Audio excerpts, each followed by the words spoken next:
Hola, mi nombre es Elena, y esta es la historia de cómo a los 29 años, después de ser el pilar financiero de mi familia durante casi una década, mi propio padre me llamó parásito y me echó de la casa que yo misma mantenía.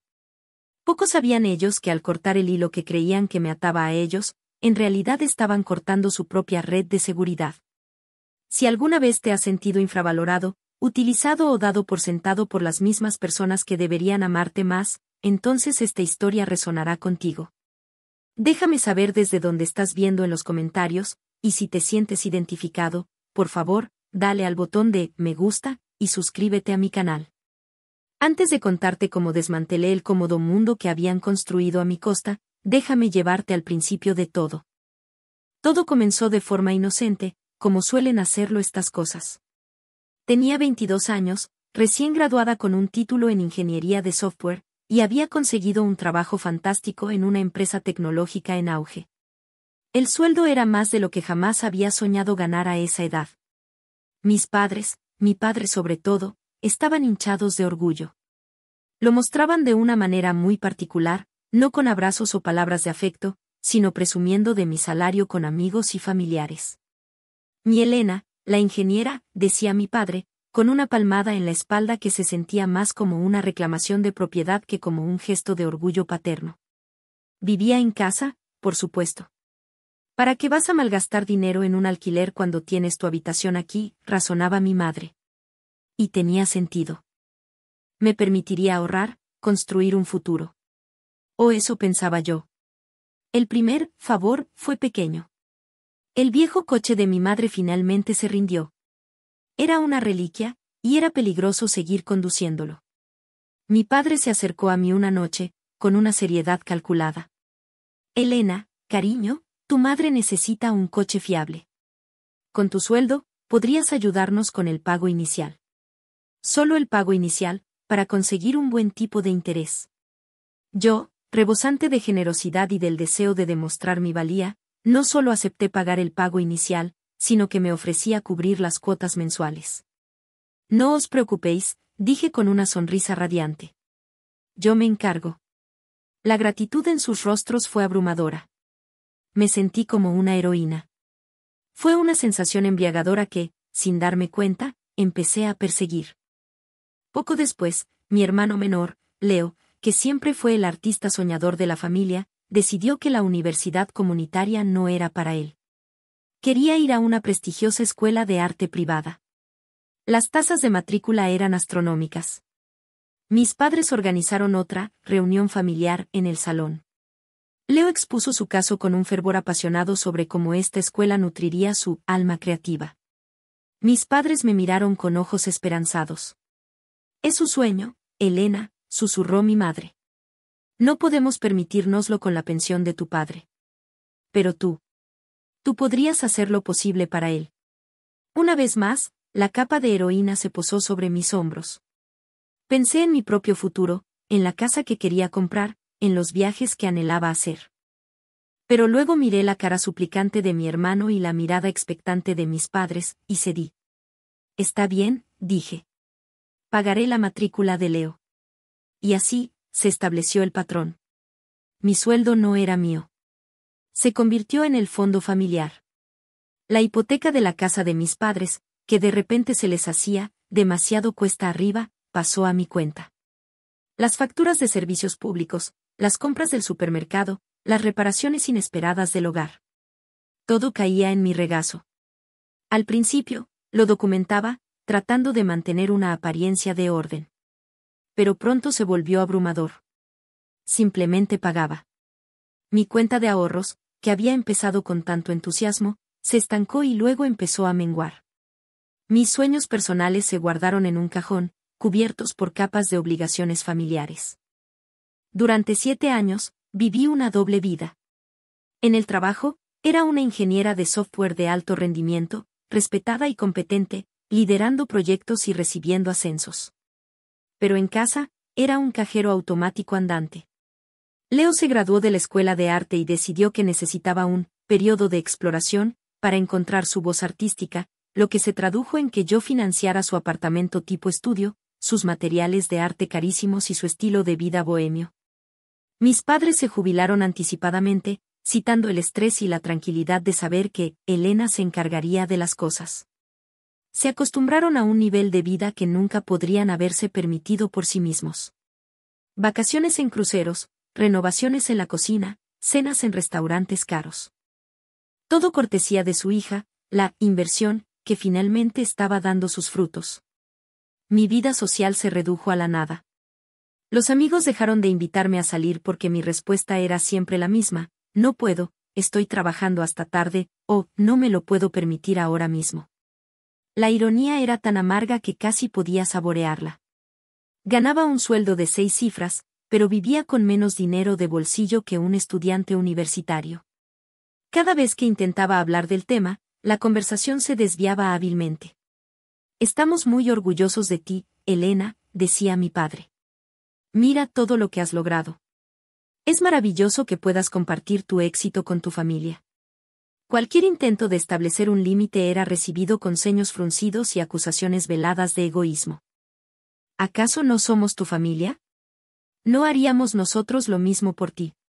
El punto de inflexión llegó en un martes por la noche cualquiera. Yo había tenido una semana infernal en el trabajo, cerrando un proyecto masivo. Llegué a casa agotada, soñando solo con una ducha caliente y mi cama. Encontré a mis padres y a Leo sentados alrededor de la mesa del comedor, mirando un folleto brillante. Era de una agencia de viajes. Mi padre levantó la vista, con los ojos brillando de emoción. Elena. Justo a tiempo. Estábamos planeando un viaje familiar a Hawái. 2 semanas. ¿No es fantástico? Sentí como se me revolvía el estómago. Hawái. El lugar al que yo había soñado ir desde que era una niña. Había un póster de una playa hawaiana en mi habitación desde la adolescencia. Y ahora, ellos planeaban ir, usando mi dinero, sin siquiera consultarme. La injusticia de todo aquello me golpeó con la fuerza de un puñetazo. No creo que sea un buen momento, dije, con la voz más firme que pude reunir. Acabamos de pagar una reparación importante en el tejado, y los impuestos sobre la propiedad vencen el mes que viene. El rostro de mi padre se ensombreció. Su buen humor se evaporó como el agua en el desierto. ¿Qué quieres decir con que no es un buen momento? Tú no tienes que preocuparte por esas cosas. Simplemente ganas el dinero. La condescendencia en su voz era palpable. Leo resopló. Vamos, Elena. No seas aguafiestas. Te vendría bien un poco de sol. Siempre estás tan estresada. Me miró como si yo fuera una simple empleada, no su hermana que financiaba cada aspecto de su existencia. Fue entonces cuando algo dentro de mí se rompió. 7 años de resentimiento reprimido, de sacrificios silenciosos y de sueños aplazados, salieron a la superficie. No, no lo entiendes, dije, y mi voz temblaba de una emoción que ya no podía contener. No es que gano el dinero. Es que trabajo 60 horas a la semana para pagarlo todo. Todo. Esta casa, vuestros coches, la carrera de Leo. No tengo nada para mí. Ni un solo céntimo que pueda llamar mío. Las palabras salieron atropelladamente, crudas y llenas de dolor. Hubo un silencio tenso. Mi madre parecía incómoda, jugueteando con una servilleta. Leo me miraba con incredulidad, como si hubiera empezado a hablar en un idioma extranjero. Pero fue mi padre quien habló. Se levantó lentamente, su silla raspando el suelo de madera. Su rostro era una máscara de furia helada. Se acercó a mí hasta que casi pude sentir el calor de su ira. Y entonces, pronunció las palabras que destrozarían mi mundo y, a la vez, me liberarían. Si tan miserable eres aquí, Siseo, con un desprecio que nunca olvidaré, entonces vete. Coge tus cosas y lárgate. No necesitamos a un parásito desagradecido viviendo bajo nuestro techo. Parásito. La palabra resonó en el aire, suspendida en el silencio absoluto de la habitación. Parásito. Yo. La que había renunciado a su juventud, a sus ahorros, a sus sueños para mantenerlos a flote. La conmoción fue tan profunda que me robó el aliento. Miré a mi madre, buscando una pizca de defensa, una palabra de apoyo. No encontré nada. Desvió la mirada, de repente fascinada por el patrón del mantel. miré a mi hermano. Él simplemente se encogió de hombros, una expresión de leve molestia en su rostro, como si mi arrebato dramático estuviera arruinando sus planes de vacaciones. En ese instante, una claridad escalofriante me invadió. No eran mi familia. Eran mis dependientes. Y yo no era su hija o su hermana. Era su fuente de ingresos, su plan de jubilación, su patrocinadora de sueños. Y en el momento en que dejé de ser una fuente silenciosa y complaciente, me convertí en un parásito. La ironía era tan grotesca que casi me eché a reír. En lugar de eso, una calma gélida se apoderó de mí. Asentí lentamente, mirándolo directamente a los ojos.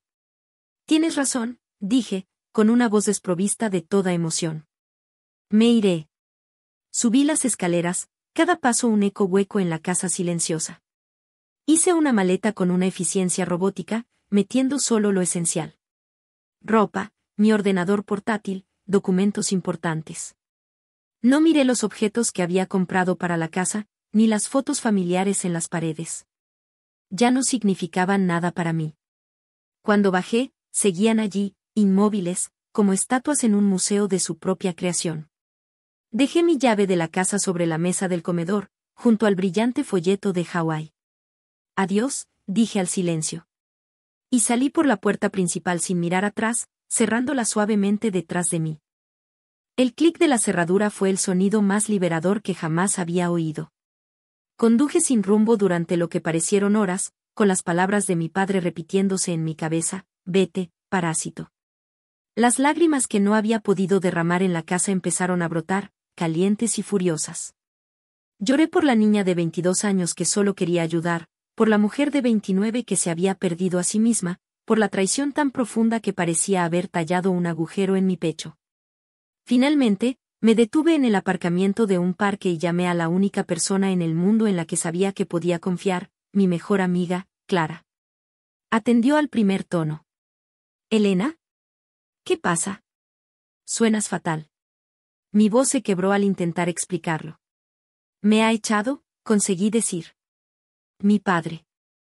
Me ha llamado parásito y me ha echado. Hubo un silencio en la línea, pero no era el silencio incómodo de mi madre. Era el silencio de una conmoción furiosa. Voy a por ti, dijo Clara, con una ferocidad que me reconfortó. ¿Dónde estás? Le di mi ubicación, y 20 minutos después, su pequeño coche se detuvo a mi lado. Abrió la puerta del pasajero y me envolvió en un abrazo que me ancló a la realidad. Vas a venir a mi casa, dijo, sin dejar lugar a la discusión. Te quedarás conmigo todo el tiempo que necesites. Esa noche, sentada en el sofá de Clara con una taza de té caliente entre las manos, le conté toda la historia. Los 7 años. El dinero. Los sacrificios. Todo. Ella escuchó pacientemente, con el rostro endureciéndose con cada revelación. Cuando terminé, sacudió la cabeza. Elena, no eres un parásito. Has sido la anfitriona. Y te han desangrado. Esto no es solo una injusticia, es una explotación. Las palabras de Clara fueron como un bálsamo para mi alma herida. Por primera vez en años, alguien validaba mis sentimientos. Alguien veía la situación por lo que realmente era. Él tiene razón en una cosa, dijo Clara suavemente, después de un rato. Debes irte. Pero no solo de la casa. Tienes que irte de sus vidas financieras. Completamente. La idea era aterradora. 7 años de pagos automáticos, de transferencias bancarias, de ser la red de seguridad. ¿Cómo podía deshacerlo todo? Pero luego recordé la mirada de desprecio en el rostro de mi padre, y una nueva determinación me invadió. Clara tenía razón. Era hora de cortar el cordón umbilical financiero. Para siempre. A la mañana siguiente, Clara me preparó un desayuno fuerte y puso mi ordenador portátil sobre la mesa de su cocina. Hagámoslo, dijo, su presencia era un ancla de fuerza. Abrí mi aplicación bancaria. La lista de pagos programados y débitos directos era vertiginosa. El primero en la lista era la hipoteca. Mis dedos temblaban sobre el trackpad. Dudé por un segundo, un último vestigio de culpa y obligación luchando por sobrevivir.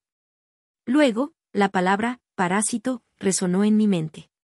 Hice clic en cancelar pago recurrente. Una pequeña ventana emergente preguntó, ¿estás seguro? Hice clic en sí. Una oleada de poder y terror me recorrió. Era real. Lo estaba haciendo. Con una nueva resolución, continué por la lista. Cancelé el pago del coche de mi madre. Cancelé la factura del cable y de internet. Cancelé las tarjetas de crédito de mis padres, de las que yo era la titular principal. Cancelé la transferencia mensual al Fondo de Arte de Leo. Cada clic era un golpe de martillo, rompiendo los eslabones de las cadenas que me habían atado durante tanto tiempo. La última fue la factura del teléfono móvil del plan familiar. Me detuve, me saqué a mí misma del plan y creé una nueva cuenta individual. Luego, cancelé el resto. Cuando terminé, la pantalla de mis pagos programados estaba vacía. Miré el saldo de mi cuenta corriente. Por primera vez en 7 años, el número que veía era realmente mío. Me eché a llorar, pero esta vez, eran lágrimas de alivio. De liberación. No tardaron en darse cuenta. La primera llamada llegó 2 días después. Era mi madre. Su tono era de una irritación casual. Elena, cariño, el internet no funciona. ¿Puedes llamar a la compañía? Deben de haber cometido un error. Mi corazón latía con fuerza. Esta era la primera prueba. Respiré hondo. No, mamá, dije con calma. No ha habido ningún error. He cancelado el servicio. Hubo un silencio desconcertado. ¿Por qué harías eso? Porque ya no vivo allí, respondí. Y como dijo papá, ya no soy vuestra responsabilidad. Así que vuestras facturas tampoco son la mía. Otro silencio, esta vez cargado de incredulidad. Elena, no seas ridícula. Tu padre no lo decía en serio. Estaba enfadado. Ahora, por favor, vuelve a llamar y arréglalo.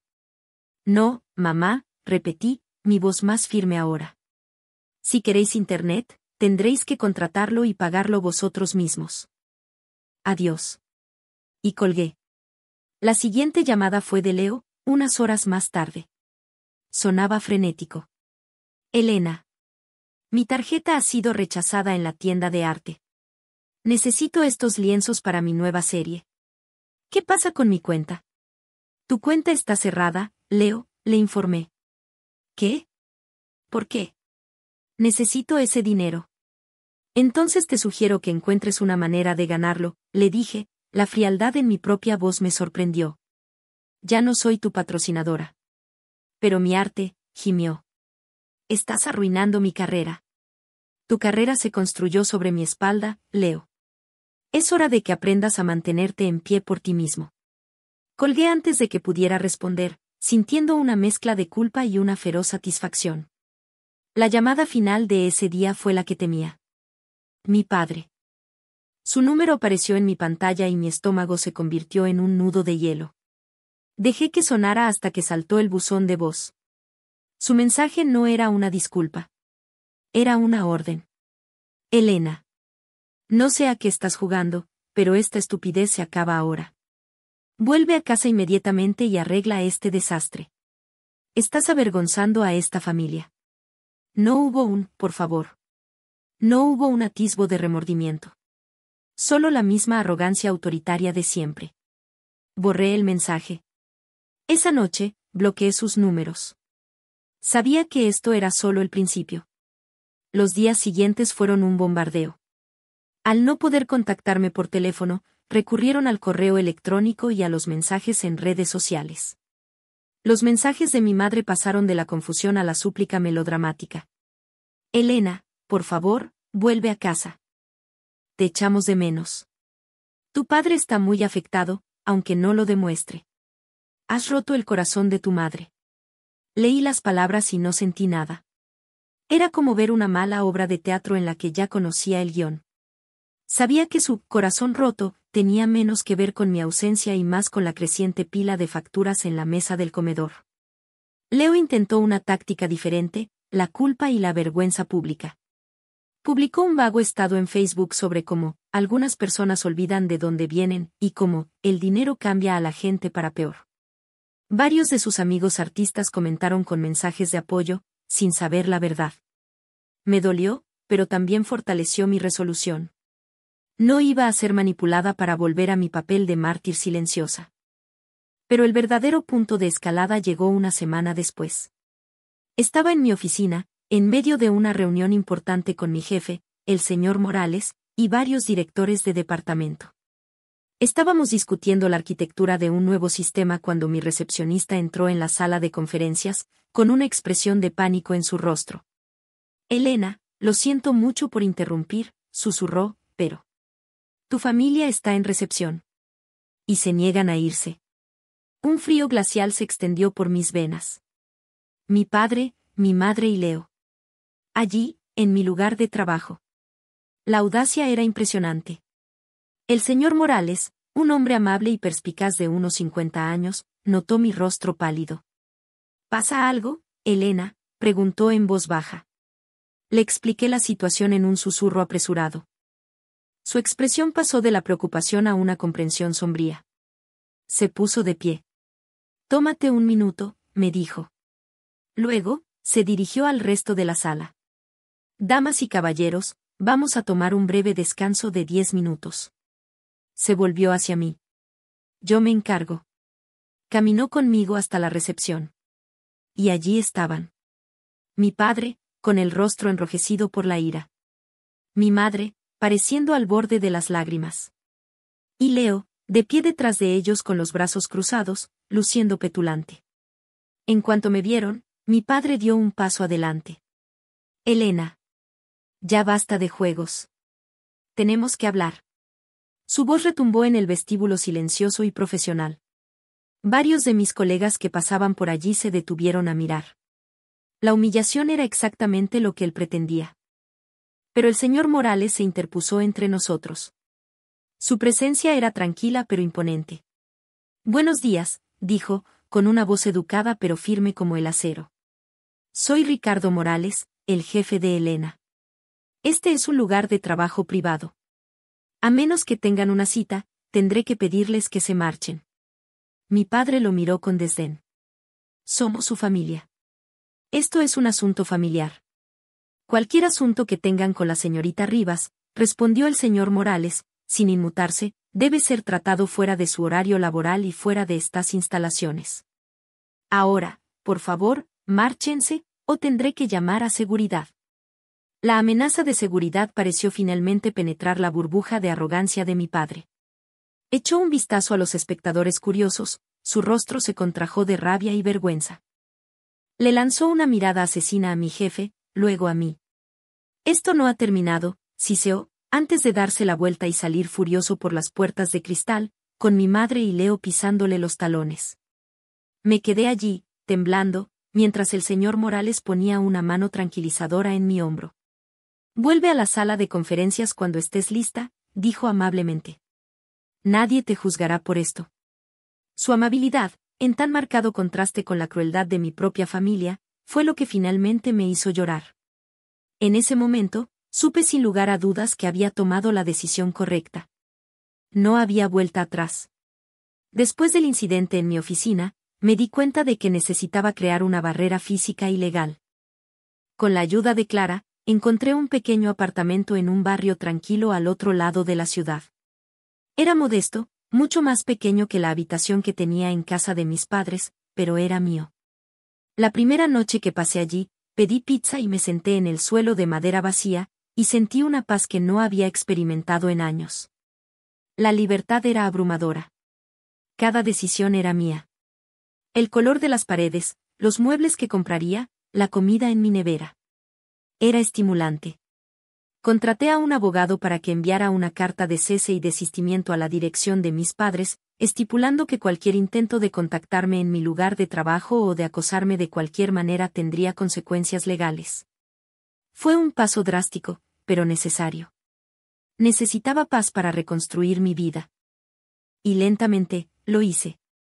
Empecé a rellenar el vacío que habían dejado. Reanudé viejos pasatiempos que había abandonado. Me uní a un club de senderismo. Empecé a pintar de nuevo, algo que me encantaba antes de que mi vida se viera consumida por el trabajo y las obligaciones. El dinero que ahora se acumulaba en mi cuenta de ahorros era un símbolo tangible de mi nueva independencia. Por primera vez, empecé a pensar en mi propio futuro, no como un concepto abstracto, sino como algo real y alcanzable. Pasaron 2 meses de un silencio casi total. Fue un respiro bienvenido. Luego, una noche, recibí un correo electrónico. No era de mis padres ni de mi hermano. Era de mi tía Marta, la hermana de mi padre. Siempre había sido la más neutral y sensata de la familia. El correo electrónico era breve. Elena, cariño, sé que las cosas están muy mal entre vosotros, pero tu padre me ha pedido que te contacte. Quieren organizar una reunión familiar para hablar. Para arreglar las cosas. Estarán aquí en mi casa el sábado. Por favor, ven. Por mí. Mi primer instinto fue borrar el correo. No quería verlos. No quería escuchar más excusas ni más demandas. Pero luego pensé en mi tía Marta. Ella siempre había sido amable conmigo. Y una parte de mí, una pequeña y tonta parte, todavía anhelaba algún tipo de cierre, algún reconocimiento de lo que había sucedido. Hablé con Clara al respecto. Si vas, me advirtió, tienes que ir preparada. No para una disculpa, sino para una batalla. Van a intentar acorralarte y manipularte delante de tu tía. Tenía razón. Pero esta vez, no sería la víctima indefensa. Esta vez, iría armada. Pasé los siguientes días preparándome. No con argumentos emocionales, sino con datos fríos y duros. Me sumergí en 7 años de extractos bancarios, registros de tarjetas de crédito y correos electrónicos. Creé una hoja de cálculo. Cada pago de la hipoteca, cada factura de servicios públicos, cada cuota de matrícula, cada pago del coche, cada capricho de Leo, cada cena cara. Lo documenté todo. La cantidad de trabajo fue agotadora, y cada línea era un recordatorio doloroso de mis sacrificios. Pero a medida que la hoja de cálculo crecía, también lo hacía mi resolución. Cuando terminé, imprimí cada página y la puse en una carpeta negra y gruesa. La cifra final, en negrita en la parte inferior de la última página, me dejó sin aliento, a pesar de que yo era la que lo había vivido. En 7 años, les había dado más de 300.000 euros. El sábado llegué a casa de mi tía Marta. Mi corazón era un tambor en mi pecho, pero mi rostro estaba sereno. Llevaba la carpeta negra bajo el brazo como un escudo. Entré y los encontré a todos sentados en el salón, mis padres, Leo y mi tía Marta. La atmósfera era tensa. Mi padre tenía una expresión hosca, mi madre parecía nerviosa y Leo evitaba mi mirada. Mi tía Marta me ofreció una sonrisa triste. Gracias por venir, Elena. Mi padre no perdió el tiempo.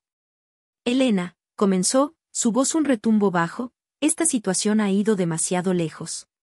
Tu madre está destrozada. La casa está en peligro. Recibimos un aviso de ejecución hipotecaria. Dijo la última parte como si fuera una acusación, como si fuera culpa mía. Estamos dispuestos a perdonar tu comportamiento reciente si vuelves en sí y reanudas tus responsabilidades. La audacia casi me hizo reír. ¿Perdonarme? ¿Mis responsabilidades? Miré a mi alrededor. A mi madre, que asentía con la cabeza, secándose una lágrima inexistente. A Leo, que por fin me miraba, con una expresión de derecho ofendido. A mi padre, cuya arrogancia llenaba la habitación. Y supe que no había remordimiento. Solo desesperación.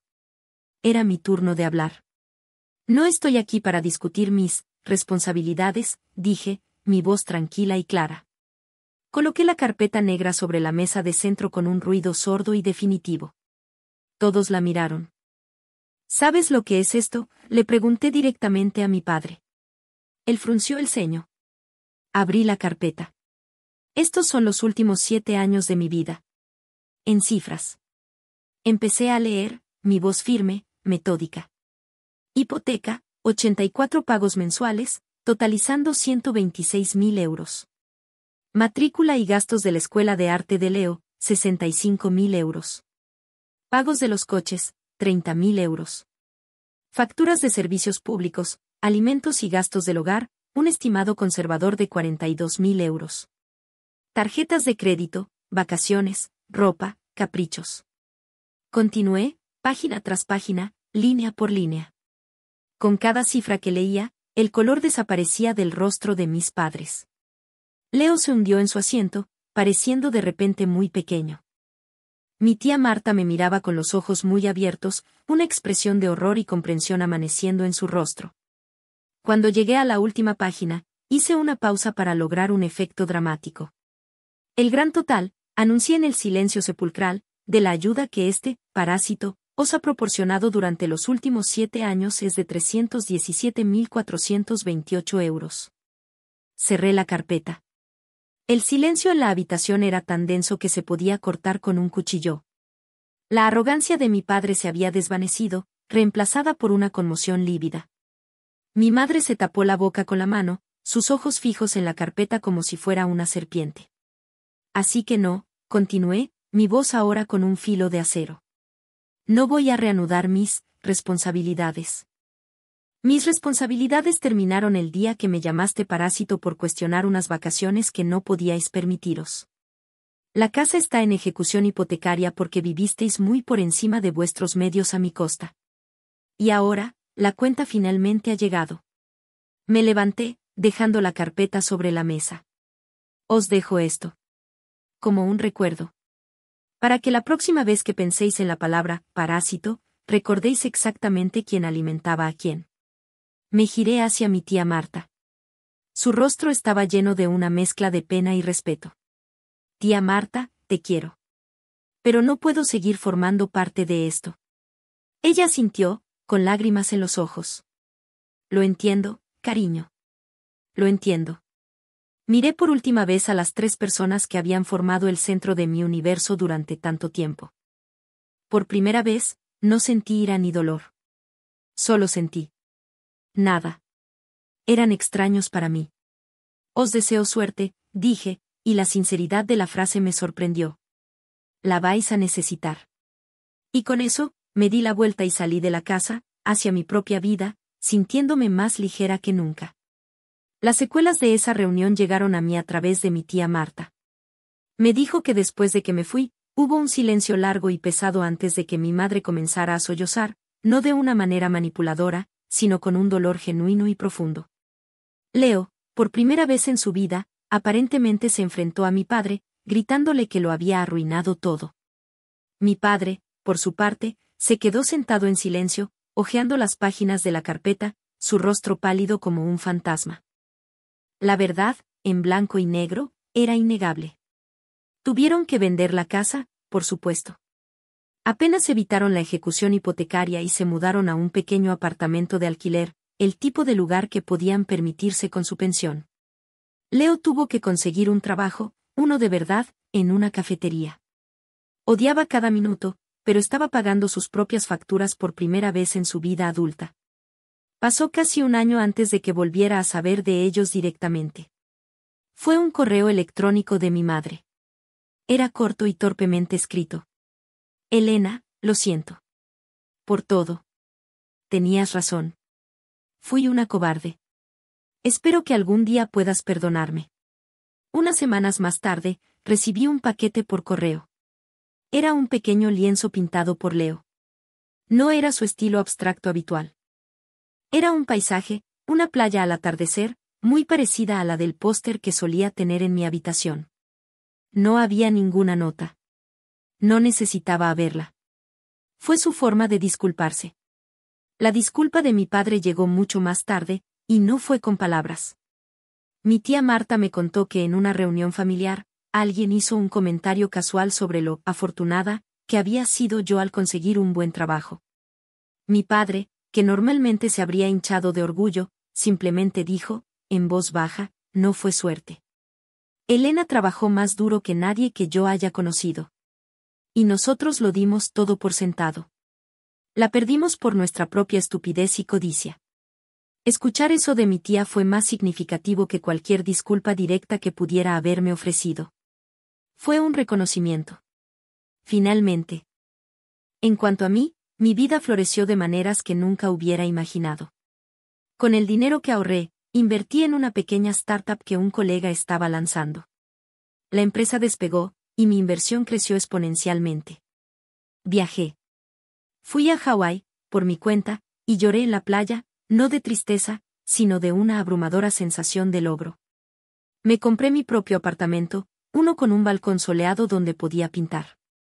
Conocí a alguien, un hombre amable y solidario que se maravillaba de mi fuerza en lugar de verla como un recurso para explotar. He restablecido el contacto con mi familia, pero en mis propios términos. Es una relación frágil, que se está reconstruyendo lentamente sobre una base de honestidad y límites claros. Nos vemos en días festivos. Las conversaciones son a veces incómodas, pero son reales. Ya no hay pretensiones. Han aprendido, de la manera más dura posible, a respetarme no como una fuente de ingresos, sino como una persona. A veces, me pregunto si las cosas podrían haber sido diferentes. Pero la verdad es que la brutalidad de las palabras de mi padre fue el regalo más grande que me pudo haber dado. Fue el catalizador que me obligó a reclamar mi propia vida. Mi historia es una lección sobre el valor propio y el verdadero significado de la familia. La familia no es la que te desangra en nombre del amor y la obligación.